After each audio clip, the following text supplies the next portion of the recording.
Ini penting saya ceritakan, mungkin agak aneh di dunia kampus ya, di bab ini. Kalau dalam teori kita, Pak On itu, mimpi sama nyata, melihat itu otoritatif mimpi. Ini yang agak aneh di ilmu pesantren. Jadi melihat jenengan langsung dengan mimpi itu otoritatif mimpi. Karena mimpi, ru'yal mukmin dijamin oleh Rasulullah sama dengan 46 juz'un minan nubuwah. Jadi persennya itu besar sekali, 46% dari juz'un minan nubuwah, otoritatifnya. Nah tentu tidur yang benar. Logikanya gini, kata-kata kitab-kitab menjelaskan. Orang kalau melihat langsung itu pasti terpengaruhi oleh cinta atau tidak cinta, senang atau tidak senang, sedang butuh apa tidak. Jadi kalau saya sedang butuh dengan Pak Rektor itu melihatnya dengan penuh harapan. Jadi kalau saya sakit mau mati itu senang lihat dokter karena ini harapan, Rektor nggak ngefek gitu kan gitu. Tapi kalau saya politikus ngelihat ketua partai itu lebih respect ketimbang melihat dokter. Jadi gara-gara banyak kepentingan ini melihat itu nggak pernah jujur gitu. Nggak pernah jujur. Jadi kebodohan manusia justru karena melihat itu kalau dalam teori kitab. Makanya kalau dalam teori pesantren itu kebalik, anna sunyamun wa idza matu intabahu. Manusia itu hakikatnya tidur, baru setelah mati bangun. Misalnya kita di dunia nganggap uang itu penting, harta itu penting, jabatan penting. Setelah kita mati ternyata yang paling penting itu hanya sujud. Karena kamu itu kenangan ketemu Allah terbaik itu sujud. Yang kita anggap penting di dunia semuanya tidak penting. Yang kita anggap sepele kayak sholat ternyata itu super penting. Tapi sadar itu nunggu nanti di akhirat. Ya, saya ini termasuk syukur yang sadar sebelum sampai akhirat. Jadi termasuk orang yang beruntung lah gitu. Nah, kenapa mimpi itu begitu penting? Karena tadi ketika orang tidur itu off semua, sistem sarafnya, sistem apanya. Yang ada hanya pengendalian Tuhan. Karena dia tidak bisa mengendalikan dirinya sendiri. Apalagi kalau tidurnya benar ya tentu pakai wudhu, terus pakai doa-doa, terus menghadap kayak mayit itulah, standar mayit itu menghadap ke kiblat kayak posisi mayit itu. Sehingga dia ada intervensi pada dirinya sendiri, ya tidak punya keinginan dari dirinya sendiri. Kamu kan nggak bisa ingin, wah tidur ingin ketemu wanita cantik kan tidak bisa nentukan gitu. Akhirnya ya benar-benar hanya milik Allah. Apalagi kalau kita bacanya benar, terus pikirannya benar. Makanya uniknya dalam Islam adalah doa mau tidur dengan wiridan setelah sholat itu ajarannya Nabi banyak mau tidur. Wiridan subhanallah 33, alhamdulillah 33, Allahu akbar 33 dan disempurnakan seterusnya itu ijazah Nabi kepada Sayyidah Fatimah itu untuk mau apa? Tidur. Bismika wada'tu jambi wa bismika arfa'u. Sampai doanya panjang. Allahumma aljatu zuhri ilaika. Panjang sekali doa mau tidur. Saya yakin jenengan ndak hafal dan ndak.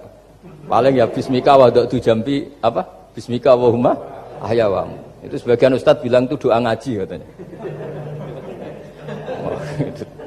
Ada seorang ustadz saking mangkelnya, ibu sudah baca doa ngaji? Belum, tak juara. Bismika Allahumma ahya bismika wa amut. Wah itu kan doa mau tidur Pak Ustadz. Iya biasanya kalau ngaji tidur. Jadi doa itu kalau itu doa mau. Akhirnya mimpi itu penting. Karena di situ manusia nggak punya nafsu, nggak punya keinginan. Sehingga yang ada itu kata Nabi itu ada sittatun wa arba'una juz'an minan nubuwah. Sehingga dulu itu mimpi itu jadi sarana betul. Kita tahu kan cerita orang-orang dulu. Fir'aun itu kurang jahatnya, kurang kelirunya. Dia mimpi ada api dari Bani Israel yang membakar kerajaannya.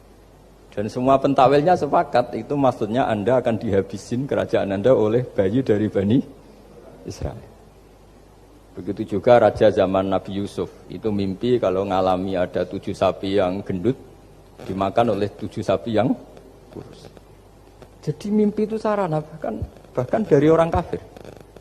Karena ya tadi yang preman ya nggak ada premannya, yang soleh ya nggak ada solehnya, semua dikendalikan oleh Allah Taala pas tidur.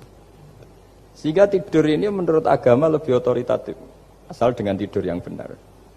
Jangan tidur sambil ngerokok terus terbangun karena ininya kena itu. Nah, cerita-cerita unik begini kalau tidak orang pesantren itu tidak tahu. Karena ini memang khas pembalikan satu fakta yang diyakini orang banyak. Sehingga ulama dulu itu cerita, ini saya teruskan. Imam Amudi itu akhirnya murid-muridnya mimpi.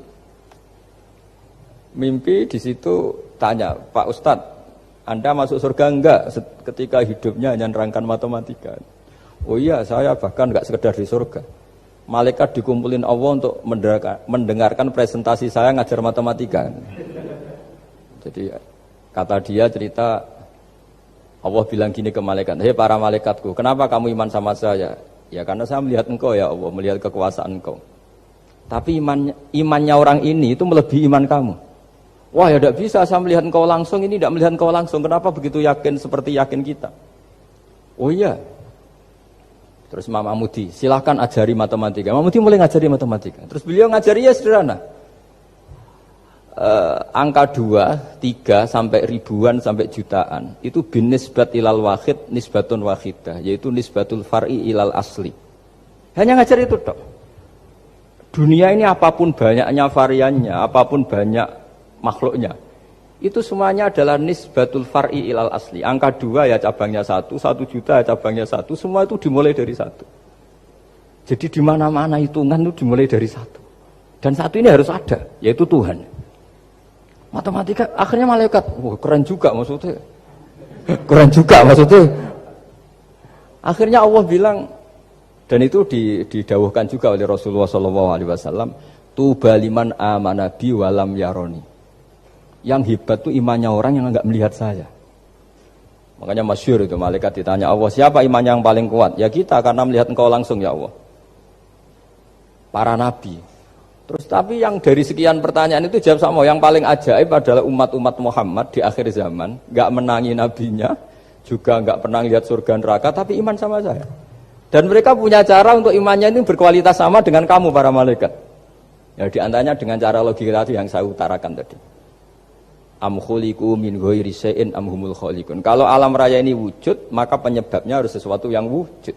Masa sesuatu yang enggak wujud menyebabkan yang wujud. Kalau angka 10 ada, 1 juta ada, pasti dimulai angka 1. Makanya nisbatus naini wal arba'ah ila ma la nihayatalaha, itu semuanya nisbatul far'i ilal asli. Semua angka berapapun jumlahnya itu binisbat ilal wahid adalah nisbatul far'i ilal asli.